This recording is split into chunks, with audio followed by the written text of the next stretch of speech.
नमस्कार दोस्तों, हमारे चैनल में आपका बहुत बहुत स्वागत एवं अभिनंदन है।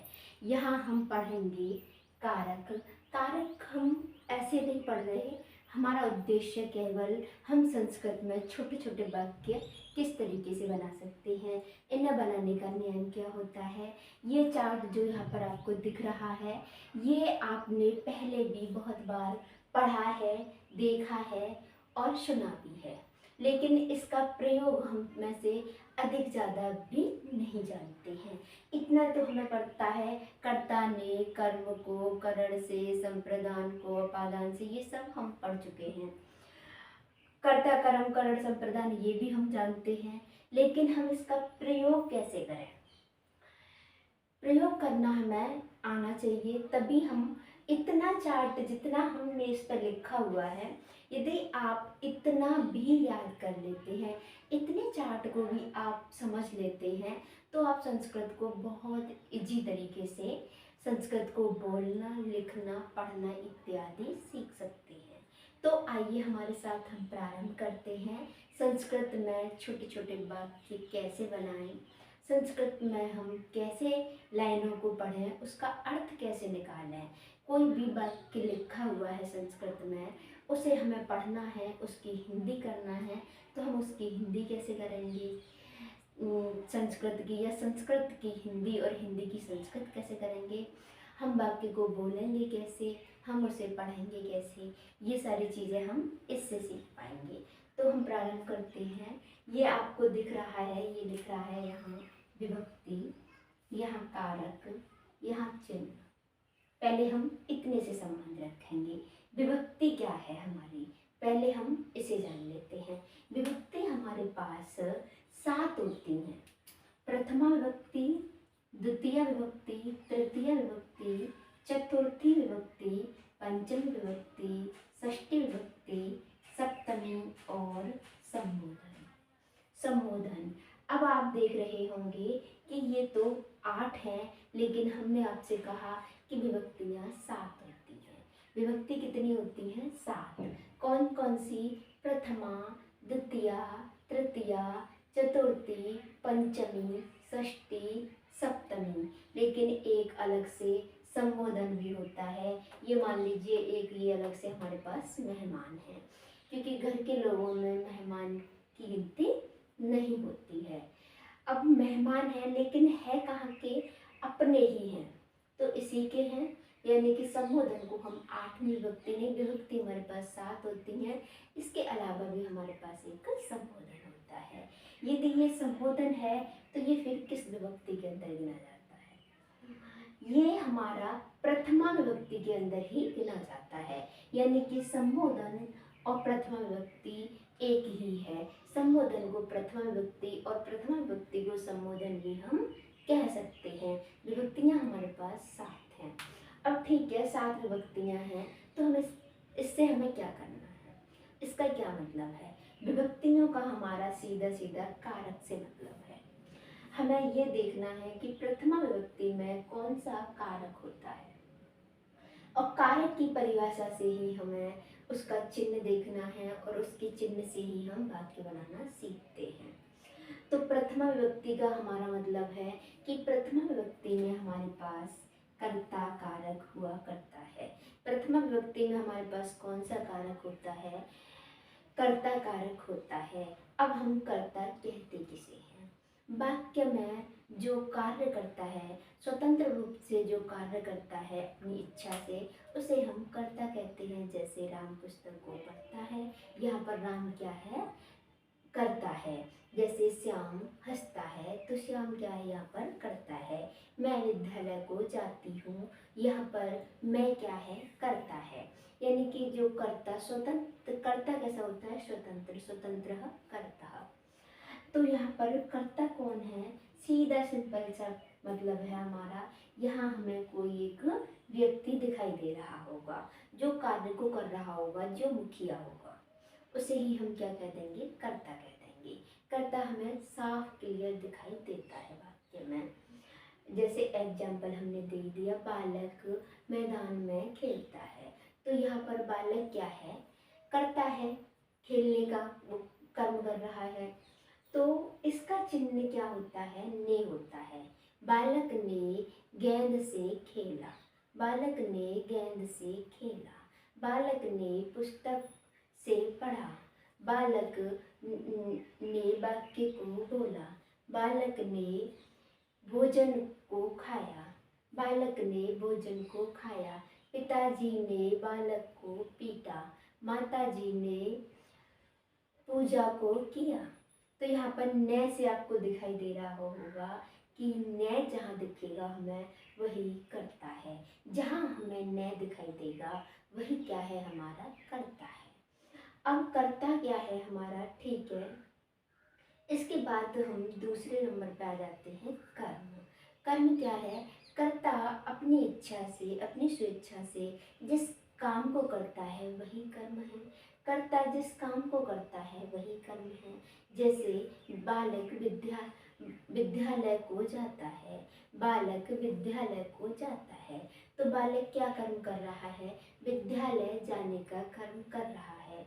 तो यहाँ हम कर्म में हमारी द्वितीय विभक्ति होती है। द्वितीय विभक्ति कहाँ होती है, कर्म में, और यहाँ को हमारा चिन्ह हमें दिखाई देता है।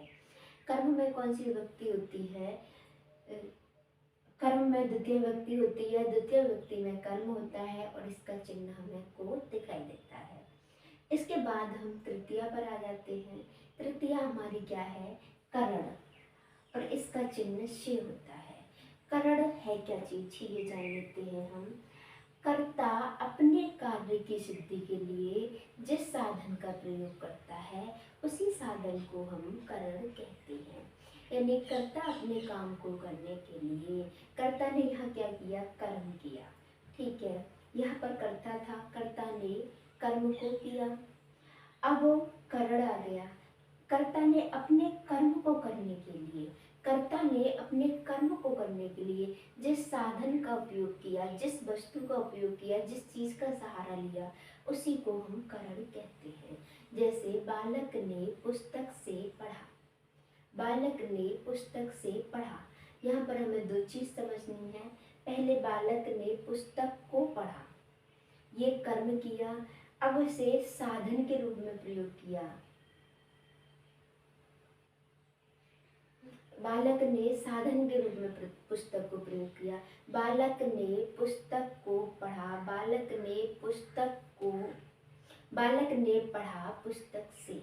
यहाँ पर पढ़ने का क्या है, पढ़ने का जो कर्म कर रहा है बालक, वो किससे कर रहा है, साधन क्या है, पुस्तक है। साधन क्या है, पुस्तक है। जैसे राम ने पेन से लिखा, राम ने पेन से लिखा, राम ने पेन से लिखा। तो यहाँ पर लिखने का क्या है, साधन है पेन। बालक साइकिल से जाता है, बालक साइकिल से जाता है। तो यहाँ पर क्या है, साधन है। वो अपना कर्म, जाने का जो कर्म कर रहा है उसमें साधन का प्रयोग कर रहा है, किसका, साइकिल का।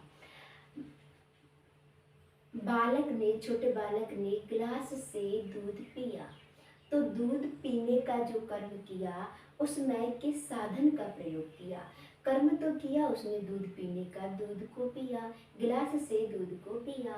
बालक ने गिलास से दूध को पिया, बालक ने, तो बालक क्या हो गया, कर्ता, दूध क्या हो गया वहाँ, कर्म। बालक ने दूध को गिलास से पिया, तो यहाँ साधन हो गया उसका गिलास।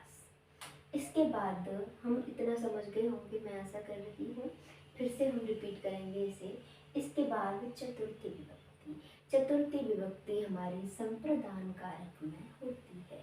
किस कारक में चतुर्थी विभक्ति होती है, संप्रदान। संप्रदान में कौन सी विभक्ति होती है, चतुर्थी विभक्ति। तो अब हम क्या करेंगे, संप्रदान है क्या, सम माने अच्छा, अच्छी प्रकार से, दानम माने दान, अच्छी प्रकार से दान देना ही संप्रदान है। जब कर्ता अपनी इच्छा से, अपनी स्वेच्छा से, अच्छी प्रकार से, भली भांति से किसी को दान देता है उससे हम संप्रदान कहते हैं। सम, इसे अलग करेंगे तो सम धन प्रदानम, प्रदानम व प्रदान, समधन प्रदानम, संप्रदानम। संप्रदान। तो सम उपसर्ग है यहाँ पर, सम का अच्छी प्रकार से भली भांति अर्थ निकलता है, और दानो मतलब दान, ये हमारी बोलचाल की भाषा का भी शब्द है।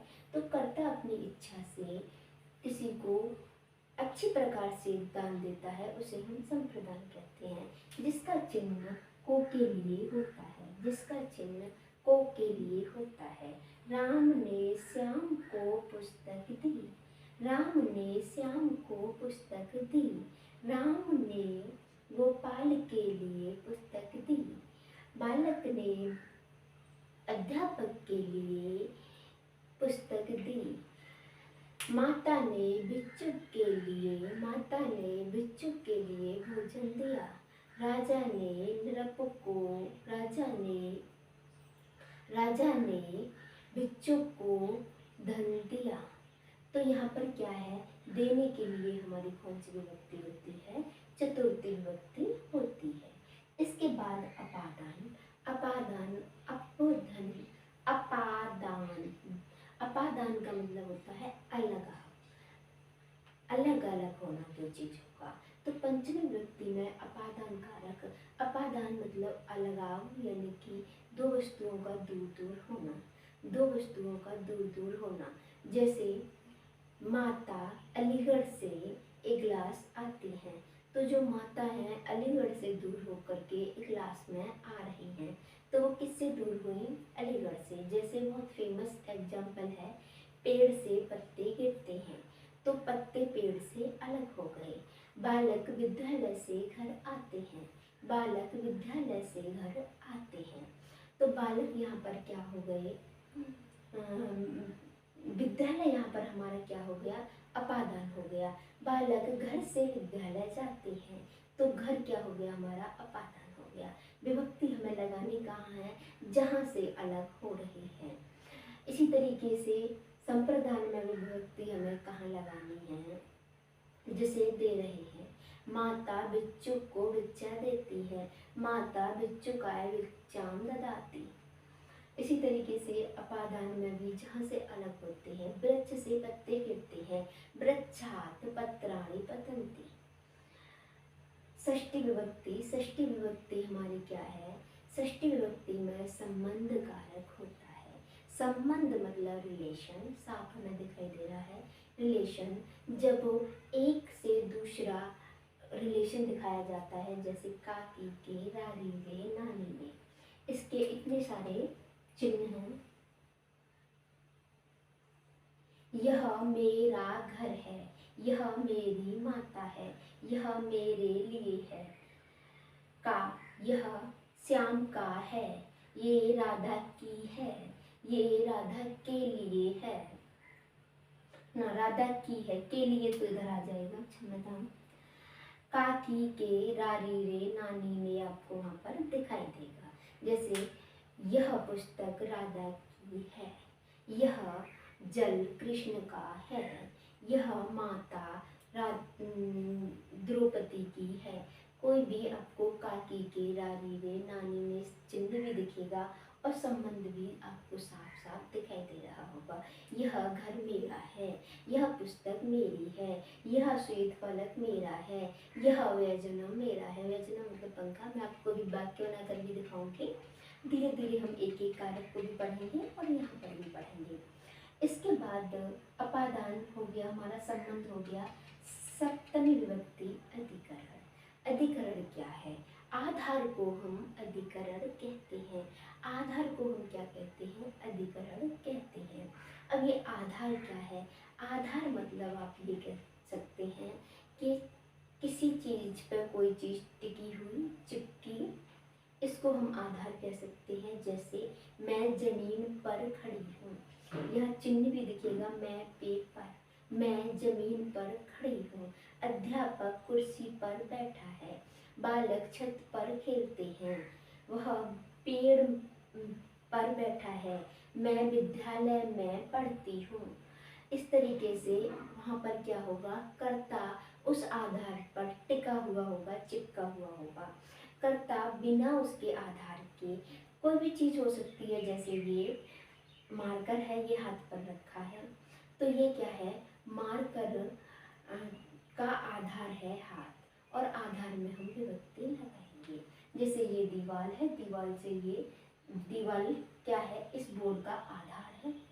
तो यहाँ पर हम क्या करेंगे, दीवार में यहाँ पर आधार में हम विभक्ति लगाएंगे। इसके बाद संबोधन। संबोधन का प्रयोग हम क्यों करते हैं, ये क्या है, हम आपको पहले बता चुके हैं।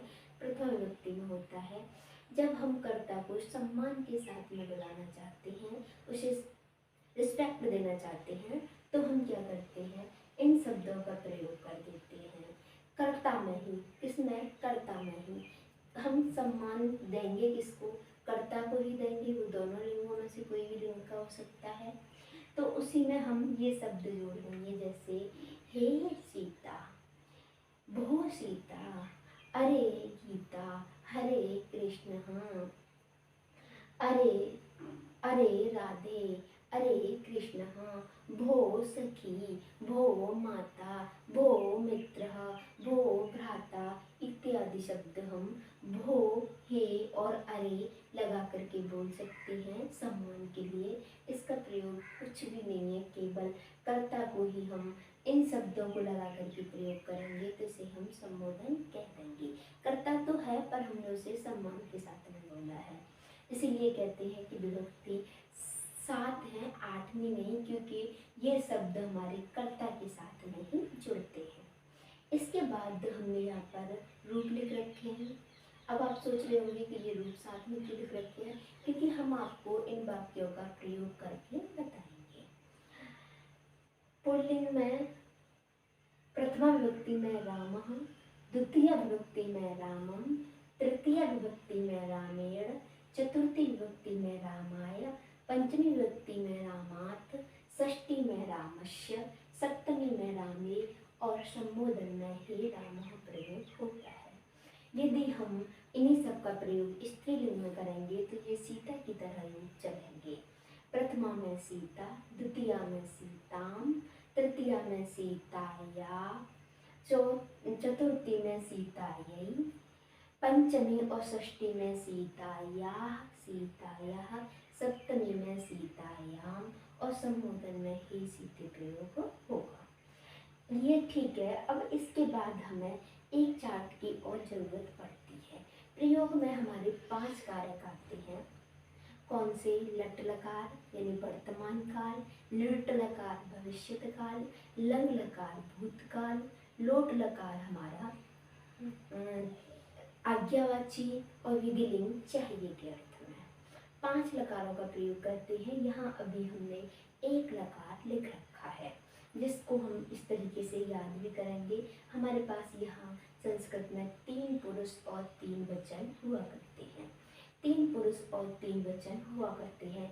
3 पुरुष कौन कौन से हैं हमारे पास? वचन तो हम सभी जानते हैं, एक वचन, द्विवचन और बहुवचन। एक वचन मतलब 1, द्विवचन 2, बहुवचन 2 से कितने भी अधिक ज़्यादा। और पुरुष हमारे पास 3 हुआ करते हैं। प्रथम पुरुष, यह स्थान न होने की वजह से हमने थोड़ा शॉर्ट में लिखा है। प्रथम पुरुष, मध्यम पुरुष, उत्तम पुरुष। प्रथम पुरुष, मध्यम पुरुष, उत्तम पुरुष, इनका प्रयोग हम कब करते हैं और कैसे करते हैं, ये मैं पहले भी बता चुकी हूँ। आज मैं फिर से बता देती हूँ और मैं ये बार बार आपको बताती ही रहती हूँ। हम यहाँ से शुरुआत कर लेते हैं। मध्यम पुरुष, मध्यम यानी बीच वाला। बीच वाला पुरुष हम तुम के साथ में प्रयोग करते हैं। तुम दोनों, तुम सब, तुम दोनों, तुम सब। तुम को बोलते क्या है? तुमको बोलते हैं तुम दोनों को बोलते हैं। यहाँ मैं साथ में लिख देती हूँ, तुम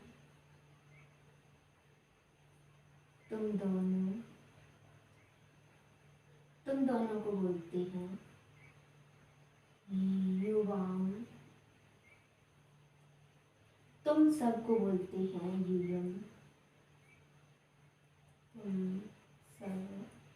तुम सबको बोलते हैं यूयम।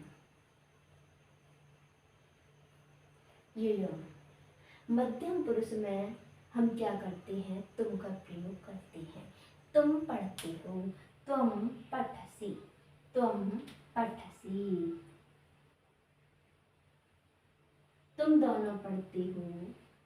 युवाम पठतः, तुम सब पढ़ते हो। यूयम पठत। इतना आपको समझ में आ गया है। मध्यम पुरुष का प्रयोग केवल हम तब करते हैं जब वाक्य में तुम बोला जाए। तुम पढ़ते हो, तुम दोनों पढ़ते हो, तुम सब पढ़ते हो। तुम, युवाम, यूयम, पठसी, पठथा, पठत। इसके बाद ये वाला पुरुष बचता है उत्तम। उत्तम पुरुष का प्रयोग मैं, हम दोनों,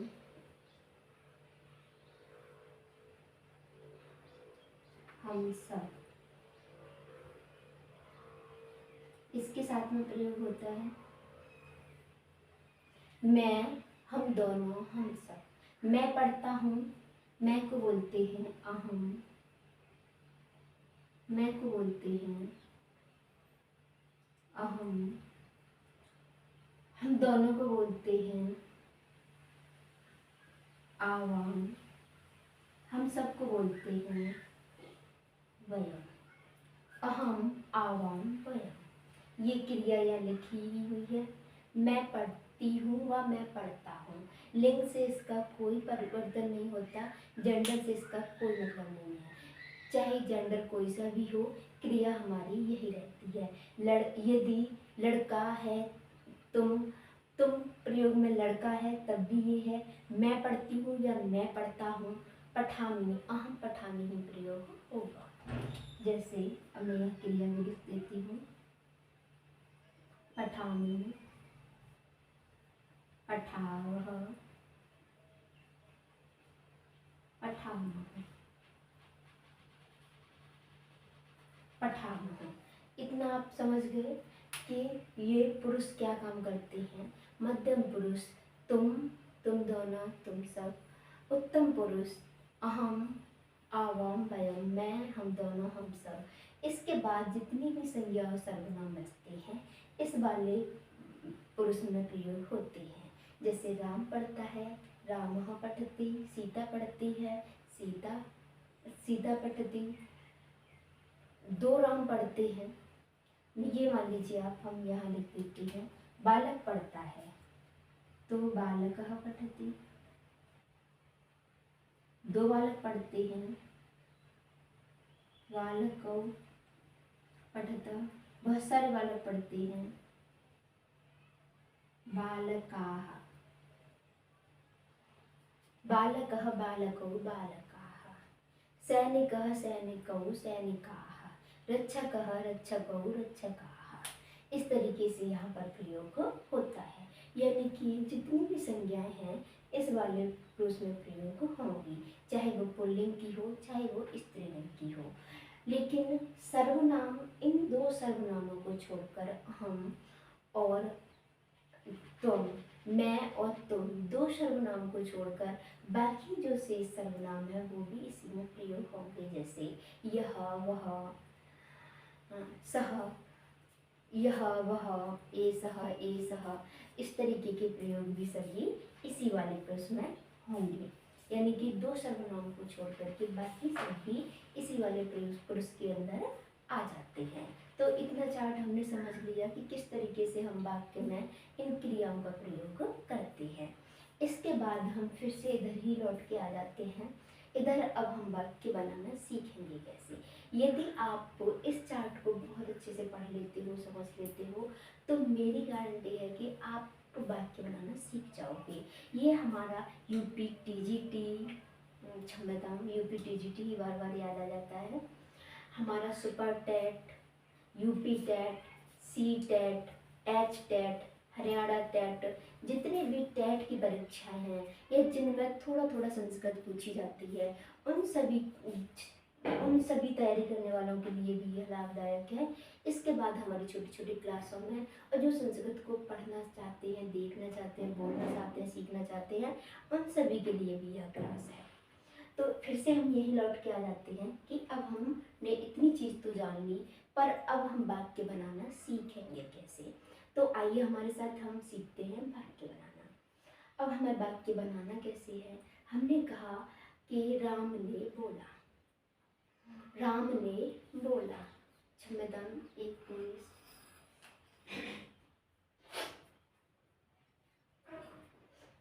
थोड़ा मौसम अच्छा नहीं है, कल बारिश हुई तो हल्की सी सर्दी जुकाम हो गया है। तो हुआ क्या, हमने कहा राम ने बोला, राम ने बोला। तो अब हमें वाक्य में क्या देखना है कि कर्ता कौन है यहाँ पर। तो राम कर्ता है, तो राम में हमें क्या करना है, कर्ता में हमें प्रथम विभक्ति लगानी है और ने से भी पता चल रहा है, तो हमने कर दिया राम। यदि नहीं होता बालक ने बोला तो बालक कहा। अब बोलने के लिए क्या होता है, कुछ क्रिया भी हम दिखा देंगे। बोलने के लिए होती है बद धातु होती है और प्रयोग होगा बदती। बद धातु होती है, बद धातु में बदती प्रयोग होकर के राम हो बालक सीता बदती। अब हमने कहा कि राम ने पुस्तक को पढ़ा, राम ने पुस्तक को पढ़ा। तो अब हमें सबसे पहले देखना है कि राम हमारा क्या है, यहाँ पर कर्ता कौन है। राम ने पुस्तक को पढ़ा या बालक ने पुस्तक को पढ़ा, सबसे पहले हमें देखना है कि कर्ता कौन है। तो यहाँ पर बालक कर्ता है, बालक को हम सबसे पहले प्रथमा विभक्ति कर्ता कारक के अंदर ले आएंगे और उस नाम में हम दो विसर्ग लगा देंगे। यहीं पर यदि स्त्रीलिंग होता, हम कहते बालक ने पढ़ा, हमने कहा बालिका ने पढ़ा, तो विसर्ग का प्रयोग नहीं होता, विसर्ग का प्रयोग फिर नहीं करते। तो अब हमें क्या करना है कि सबसे पहले हमने कर्ता लिख लिया, उसके बाद बालक ने क्या किया है, किया क्या है, बालक ने कर्म किया है। क्या कर्म किया है, पुस्तक को पढ़ने का कर्म किया है। तो पढ़ना क्या है, क्रिया है, और यहाँ पर पुस्तक को पढ़ा है। किसको पढ़ा है, पुस्तक को पढ़ा है। तो यहाँ पर हम क्या करेंगे, पुस्तक जो है उसमें हम द्वितीय विभक्ति कर्म कारक लगा देंगे। तो पुस्तक का हम क्या कर देंगे, पुस्तकम। पुस्तक का क्या कर देंगे हम, पुस्तकम। बालकः पुस्तकं पठति। इतना ठीक है, बालकः पुस्तकं पठति। लेकिन ये लिखने का तरीका गलत है। हमें करना क्या होता है, ये जो माँ जो दिख रहा है आपको आधा, इसे हम कभी कभी यहाँ प्रयोग करते हैं, कभी कभी यहाँ। तो वो करते कब हैं, यदि इस माँ के तुरंत बाद स्वर आता है तो हम क्या करते हैं, माँ को माँ ही रहने देते हैं। और यदि व्यंजन आता है, यदि व्यंजन आता है तो हम क्या करते हैं, इसे मकार में लिखते हैं, यानी कि ऊपर बिंदी लगा देते हैं। तो हमें इसे ऐसे लिखना होगा, बालकः पुस्तकं पठति, बालकः पुस्तकं पठति। अब हमने कहा बालक ने गेंद से खेला है, बालक ने गेंद से खेला है। बालक ने पाठ को पुस्तक से पढ़ा है, बालक ने पाठ को पुस्तक से पढ़ा है। तो अब हम इसे क्या करेंगे कि सबसे पहले देखेंगे कि कर्ता कौन है।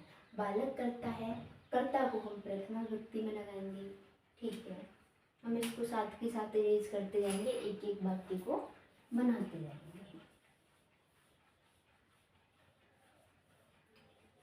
बालक ने पाठ को पुस्तक से पढ़ा है। तो कर्ता कौन है हमारा, बालक। तो हम इसे प्रथम विभक्ति में लगाएंगे,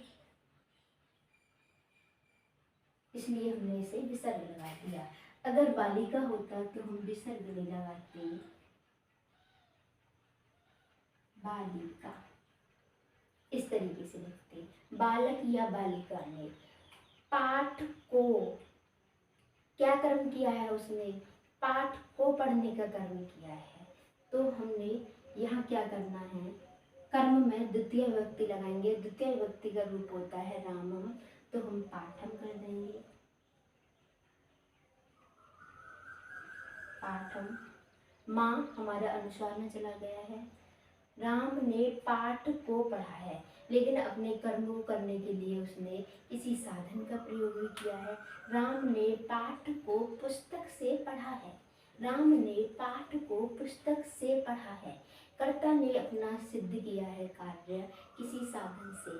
किस साधन से? पुस्तक से। तो पुस्तक को हम क्या कर देंगे? करण कारक। करण कारक होता है हमारा साधन में। साधन में कौन सा कारक होता है? करण कारक होता है। और करण कारक में तृतीय विभक्ति होती है, और जिसका रूप हमारा रामायण की तरह चलेगा। तो पुस्तक का क्या हो जाएगा? पुस्तकीन। पुस्तकीन। इतना ठीक है। अब इतना ठीक है। अब हमें क्रिया लगानी है। क्या किया है उसने? पढ़ा है, तो हम पठ धातु लगाएंगे। पठ धातु लगाएंगे, ठीक है। पठ तो नहीं लिख देंगे यहाँ डायरेक्ट, पठ, ये तो गलत हो जाएगा। अब हमें क्या करना है? क्रिया हमेशा कर्ता के अनुसार चलती है। क्रिया हमेशा कर्ता के अनुसार चलती है। तो हमने अभी बोला बालक ने पाठ को पढ़ा है। तो यहाँ पर हमें देखना है कि कर्ता हमारा किस पुरुष का और किस वचन का है, जो कि हम पहले ही आपको पुरुष और वचन बता चुके हैं। पुरुष और वचन हम पहले ही बता चुके हैं आपको। तो आइए शुरू देख लेते हैं उनमें से। बालक हमारा क्या है? प्रथम पुरुष है और एक वचन है। तो हम पठ का क्या कर देंगे? पठती। अब जैसे जैसे कर्ता बदलता जाएगा वैसे वैसे क्रिया भी बदलती जाएगी। मान लो हमने यहाँ बालक की जगह बालक को लिख दिया, इसे भी हटा दो, बालक को। तो क्रिया हमारी द्विवचन की हो गई, कर्ता हमारा द्विवचन का हो गया, तो क्रिया भी हमारी द्विवचन की होगी। और द्विवचन में पठती नहीं पठता आता है, तो हमें ये भी यहाँ पर पठता लिखना होगा। इसी तरीके से यदि हम इसे बहुवचन का कर देंगे और हम कर देंगे बालका, तो यहाँ पठता नहीं, हमें पठंती का प्रयोग करना पड़ेगा। ये पुरुष हो गया। यदि यहीं पर मध्यम पुरुष होता तो मध्यम पुरुष की क्रिया लगती। मध्यम पुरुष कब होता है? तुम के साथ में। अगर हमने कहा होता तुमने पाठ को पुस्तक से पढ़ा, तो तुम का हो जाता तुम, और यहाँ पर क्रिया बदल जाएगी। मध्यम पुरुष में क्या हुआ? एक वचन में पठसी। ठीक है। तुमने पाठ को पढ़ा, तुम दोनों ने पाठ को पढ़ा, तो कर्ता भी बदल जाएगा और क्रिया भी बदल जाएगी। तब क्या आएगा हमारा? तब आएगा युवाम पठत। तुम सबने पाठ को पढ़ा, यूयम पठत। मैंने पाठ को पढ़ा, अहम पाठम पुस्तकेन पठामि। मैंने पाठ को पुस्तक से पढ़ा। मैंने पाठ को पुस्तक से पढ़ा। अहम पाठम पुस्तकेन पठामि। हम दोनों ने पाठ को पुस्तक से पढ़ा। आवाम पाठम पुस्तकेन पठावः। हम सब ने पाठ को पुस्तक से पढ़ा। वयम पाठम पुस्तकेन पठावः। समझ आ गया आपको? यानी कि हमारी जो ये चार्ट जो है कर्ता के अनुसार बदलता रहता है। यदि कर्ता प्रथम पुरुष का है तो प्रथम पुरुष की क्रिया, यदि कर्ता मध्यम पुरुष का है तो मध्यम पुरुष की क्रिया, यदि कर्ता उत्तम पुरुष का है तो हम उत्तम पुरुष की ही क्रिया प्रयोग करेंगे। यदि कर्ता एक वचन का है तो एक वचन की क्रिया, यदि कर्ता द्विवचन का है तो द्विवचन की क्रिया, यदि कर्ता बहुवचन का है तो हम क्रिया भी बहुवचन की प्रयोग करते हैं। यह कर्ता तथा क्रिया, जैसा कर्ता वैसे ही हमको क्रिया का प्रयोग करना है। तो यहाँ तक हमारा तृतीय हो गया। इसमें से कुछ वाक्य हम ऐसे ही बोल लेते हैं। बालक ने गेंद से खेला, बालकः कन्दुकेन क्रीडति। बालकों ने गेंद से खेला, बालकों ने, बहुत सारे बालक हैं, बालकाः कन्दुकेन क्रीडन्ति। कन्दुकम होता है गेंद। बालकों बालकों ने हाथ से लिखा। बालकों ने हाथ से लिखा। बालकः हस्तेन लिखति। मैंने हाथ से लिखा। अहम हस्तेन लिखामि। बालक ने ग्लास से पानी पिया। बालक ने ग्लास से पानी पिया। बालकः चषकेन जलं पिबति। बालकः चषकेन जलं पिबति। मैंने पेन से लिखा। अहम लेखन्यां लिखामि। थोड़ा सा ईगर अंत के शब्द यहाँ पर लिखे हुए नहीं हैं, इसलिए हो सकता है इसमें दिक्कत हो। तो इतना हमने समझ लिया। साधन में हम क्या करेंगे, तृतीय विभक्ति लगाएंगे। किस में लगाएंगे विभक्ति? साधन में लगाएंगे। किस में लगाएंगे? साधन में। जैसे बालक पैरों से विद्यालय जाता है। बालक पैरों से विद्यालय जाता है। बालकः पादाभ्यां विद्यालयं गच्छति। मैं कान से सुनता हूँ, एक कान से, मैं कान से सुनता हूँ। अहम कर्णेन शृणोमि। अहम कर्णेन शृणोमि। मैं कान से सुनता हूँ। मैं नाक से सुनता हूँ। अहम नाक से सुनता हूँ। नासिका, यहाँ पर स्त्रीलिंग का प्रयोग हो गया, तो नासिकायाः जिघ्रामि। नासिकायाः जिघ्रामि। स्त्रीलिंग शब्द का भी हमें ध्यान रखना है। मैं साइकिल से विद्यालय जाती हूँ। मैं साइकिल से विद्यालय जाती हूँ। साइकिल को कहते हैं द्विचक्रिका। द्विचक्रिका। अहम द्विचक्रिकया विद्यालयं गच्छामि। अहम द्विचक्रिकया विद्यालयं गच्छामि। इस तरीके से हमें ध्यान देना है कि पुल्लिंग है कि वो स्त्रीलिंग है। जो हमारा करण है, जो साधन है, यदि पुल्लिंग में होगा तो इस तरीके से, स्त्रीलिंग में होगा तो इस तरीके से प्रयोग इसका होगा। इसके बाद हमने तृतीया को अच्छे से जान लिया। चतुर्थी में आ जाते हैं। चतुर्थी यानी कि संप्रदान। संप्रदान जब कर्ता अपनी स्वेच्छा से अच्छी तरीके से भली भांति किसी को दान देता है तो वहाँ पर हमारा संप्रदान का प्रयोग होता है। और इतना आपने जान ही लिया है। ये लिख लेते हैं हम। छात्र अध्यापक को पुस्तक देता है। छात्र अध्यापक को पुस्तक देता है। हमें लगाने कहाँ है? जिसको दिया जाता है। छात्र, और कर्ता क्या है यहाँ पर? छात्र। छात्र अध्यापक को,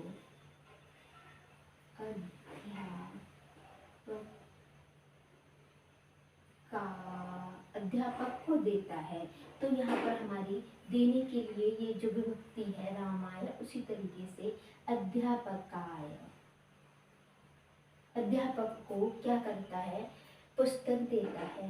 छात्र अध्यापकाय पुस्तकम, क्या कर रहा है? कर्म करता है।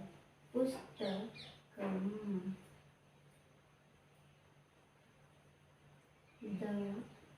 ददाति। पुस्तकम ददाति। पुस्तकम ददाति। छात्रः अध्यापकाय पुस्तकम ददाति। सबसे पहले छात्र करता है। छात्र क्या कर रहा है? पुस्तक देने का कर्म कर रहा है। द्वितीय विभक्ति लगा दी। और किसको दे रहा है? जिसको देगा वहाँ पर हम विभक्ति का प्रयोग करेंगे। कौन सी विभक्ति का? चतुर्थी विभक्ति संप्रदान को। तो किसको दे रहा है? अध्यापक को दे रहा है। यदि यहीं पर अध्यापिका होता तो फिर कैसे लिखा जाता? हम इसको फिर इस तरीके से लिखते जैसे हमने ये लिखा है।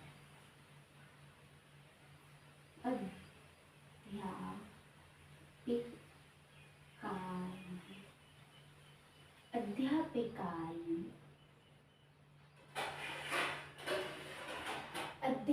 अध्यापिकाई पुस्तकम ददाति।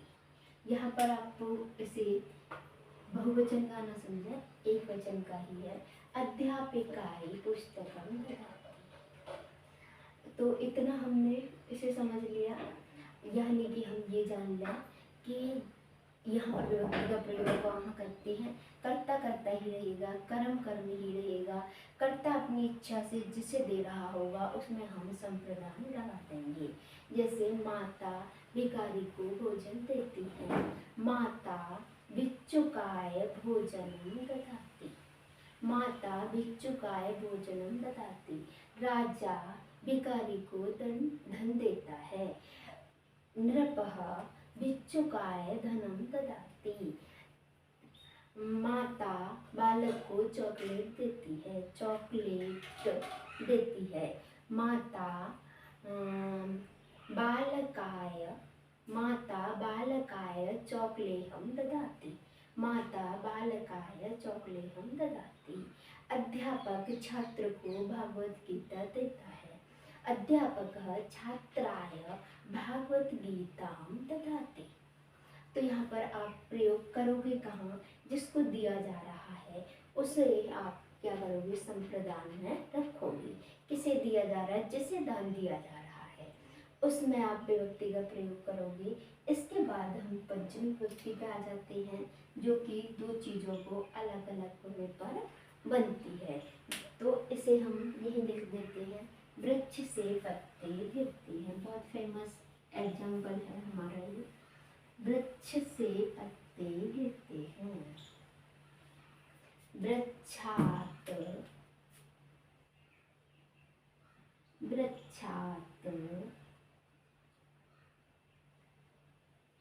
पत्राणि।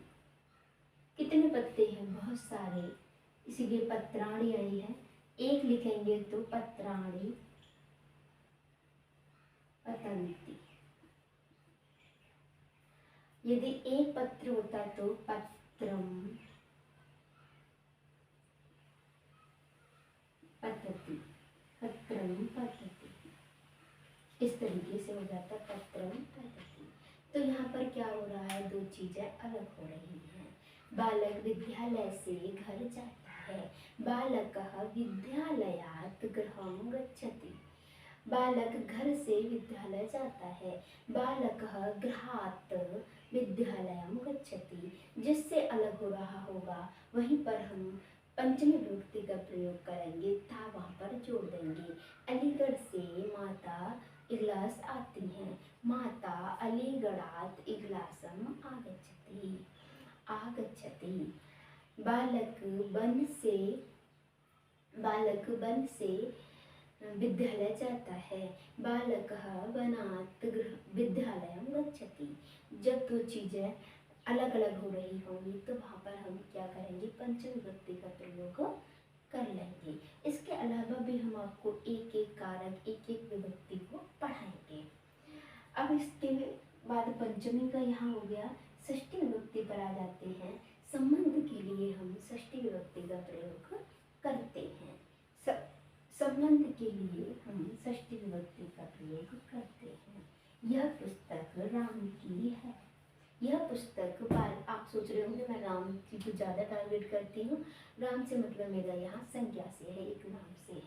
बालक, यह पुस्तक बालक की है। एतत् पुस्तकम किसकी है, बालक की है। एतत् पुस्तकम बालकस्य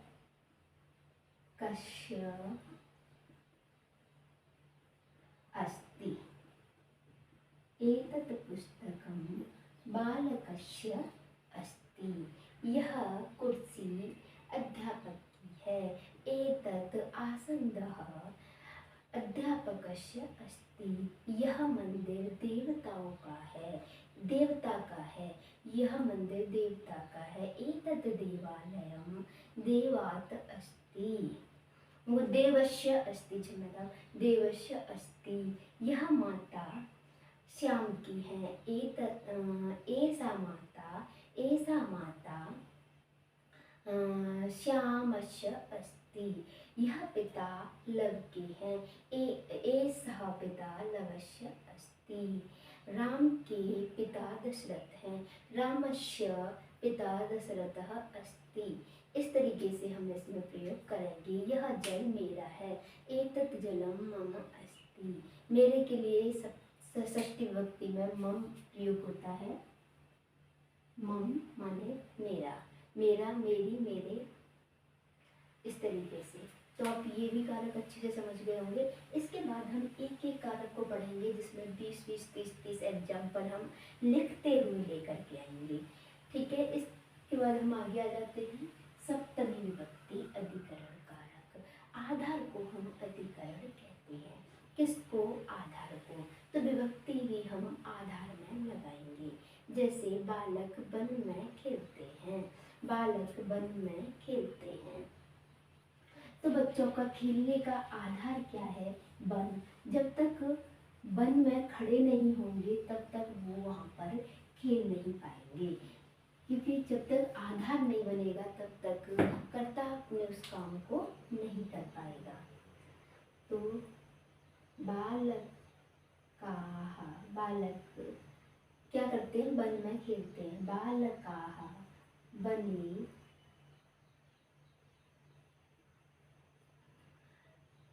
बालकाः वने क्रीडन्ति, बालकाः वने क्रीडन्ति, बालकाः वने क्रीडन्ति। बालक विद्यालय में पढ़ते हैं, बालक विद्यालय में पढ़ते हैं। बालकाः विद्यालये पठन्ति। माता मंदिर में भजन करती है, माता देवालये भजति, माता देवालये भजति। बालक विद्यालय में खेलते हैं, बालकाः विद्यालये क्रीडन्ति। श्याम हाथरस में रहता है, श्यामः हाथरसे वसति। माता घर में रहती है, माता रसोई में भोजन बनाती है। माता घर में रहती है, माता गृहे बसती। माता मंदिर में पूजा करती है, माता देवालये पूजनम करोति, माता देवालये पूजनम करोति। इसी तरीके से इनका प्रयोग होता है। पिता बाजार में रहते हैं, पिता बाजार में रहते हैं, पिता बाजार में रहते हैं। पिता आपणे वसति, आपणे वसति। तो इस तरीके से हमने इनको जान लिया। आधार को हमने बहुत अच्छे से जान लिया और हमने ये भी जान लिया कि किस तरीके से इन क्रियाओं का प्रयोग होता है। तो इसके लिए हमें कुछ क्रियाएं याद होनी चाहिए, जैसे पठति, लिखति, गच्छति, क्रीडति, धावति, नृत्यति, जानाति, ज्ञायति, त्यजति, लेडी, बदति, ददाति, करोति, नृत्यति, गायति, जानाति इत्यादि क्रियाएं भी हमको आनी चाहिए। जैसे पठति, तो इस चार्ट को हम बहुत अच्छे से यदि समझ गए होंगे तो हम वाक्य बनाना सीख गए होंगे। इसी आधार पर हमें पूरा वाक्य बनाना सीखना होता है। इसके बाद हम एक एक कारक को, जैसे कर्ता कारक प्रथमा विभक्ति को लेकर के आएंगे, 6 कारक और 7 विभक्तियों को हम अलग से भी पढ़ेंगे। हमारे पास 7 विभक्ति लेकिन कारक आपको दिख 7 रहे होंगे, लेकिन कारक 6 होते हैं। जो हमारी संबंध है से संबंध, शेष जो कुछ बचता है वह संबंध में आ जाता है, इसीलिए इसे हम कारक नहीं कहते हैं। इससे आपको कोई मतलब नहीं है। आप ये मान लीजिए कि हम इन सभी को एक एक करके पढ़ेंगे। और हमने अभी केवल लट लकार को पढ़ा है। यहाँ आपको हमारे चैनल पर 5 लकार भी मिल जाएंगे अलग अलग। कुछ क्रियाएं भी हमने लिख रखी हैं, वो भी आपको मिल जाएंगी। कुछ क्रियाएं हम आपको अभी लिखा देते हैं, धीरे धीरे आपको थोड़ा थोड़ा सब कुछ मिलता रहेगा। इसके बाद हमने काउंटिंग भी पढ़ी है अपने चैनल पर, बहुत सारा मैटर आपको वहाँ पर हमारे चैनल पर मिल जाएगा। पठति, लिखति, इसी तरीके से आप इसी फॉर्म में याद करोगे तो आपको बहुत जल्दी से याद होंगी। जैसे पठति तो लिखति, गच्छति आगच्छति। गच्छति माने जाना, आगच्छति माने आना। आगच्छति माने आना। जैसे त्यजति, नृत्यति, गायति,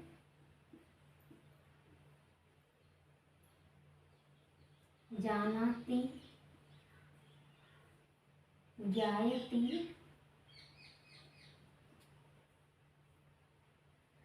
और भी लिख लेते हैं हम। ये कुछ क्रियाएं आपको इसी फॉर्म में याद करनी पड़ेंगी। है इसमें कुछ नहीं, आप थोड़ा सा अभ्यास करते रहोगे। नयति ले जाना, वदति बोलना, करोति करना। इसके बाद भी बहुत सारी क्रिया हैं जिनको आपको हम धीरे धीरे अभी आप थोड़ा सा इनको याद कर लेंगे। पठति, लिखति, गच्छति, क्रीडति, धावति, नृत्यति, लेडी माने चाटना, इत्यादि क्रियाएं हैं। ये क्लास काफ़ी लंबी होने जा रही है, इसीलिए हम इस क्लास को यहीं पर अभी के लिए यहीं पर हम इसे विराम देना चाहेंगे। इसके बाद हम धीरे धीरे एक एक कारक को पढ़ेंगे, 5 लकारों को पढ़ेंगे। ये क्लास आपको कैसी लगी, आपको पसंद आई कि नहीं आई, आपने यहाँ से कुछ सीखा कि नहीं सीखा, ये आपको आपकी जिम्मेदारी है बताने के लिए। अभी के लिए इतना ही। नमस्कार। धन्यवाद।